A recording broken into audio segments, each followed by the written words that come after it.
ஐயா இங்க பொடுதலை இருக்கு. ஆமாம் சார். சொல்லுங்க ஐயா, பொடுதலை இருந்து மக்களுக்கு தேவையான தகவல் என்ன சொல்ல போறீங்க? பொடுதலை என்று சொல்லக்கூடிய மூலிகை தலையில் இருக்கிற பொடுகை போக்கக்கூடியதனால் அது பொடுதலை என்று பெயர்.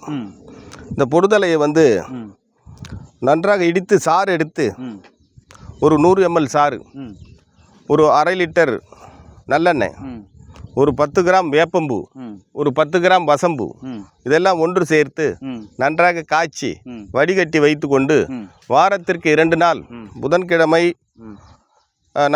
சனிக்கிழமை, வாரத்துக்கு 2 நாள் தலையில் தேய்த்து தலை குளிச்சுட்டு வரும்பொழுது அந்த தலையில் ஏற்படுகின்ற பொடுகு, அரிப்பு, சுண்டு இதெல்லாம் மறைஞ்சி முடி நன்றாக வளரும், முடி கொட்டாது.